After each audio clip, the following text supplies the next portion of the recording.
ఇక ఈ వారం మకర రాశి వారి ఫలితాలని చూస్తే చాలా చక్కగా అనుకూలంగా కనిపిస్తోంది.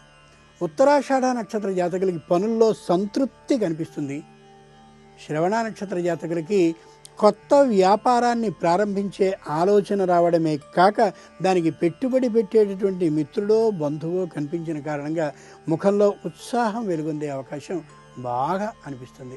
ధనిష్ఠ నక్షత్ర జాతకులు న్యాయస్థానపు తీర్పు అనుకూలంగా రావడమే కాక దానికి సంబంధించిన ప్రయత్నాన్ని కూడా ప్రారంభించిన కారణంగా జీవితంలో విజయాన్ని సాధించారనే సంతృప్తితో ఉంటారు ఈ వారం 21వ తేదీన సూర్య షష్ఠి రాబోతోంది కాబట్టి సూర్యుడిని తలుచుకుంటూ ఆదిత్య హృదయ స్తోత్ర పారాయణాన్ని చేయడం చాలా అవసరం.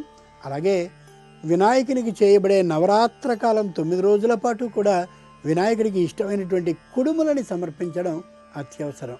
ఈ వారం ఈ రాశివారు స్థిరాస్తుల్ని అమ్ముదామనేటటువంటి ఆలోచనకి ఏమాత్రమూ రాకుండా ఉండాలి.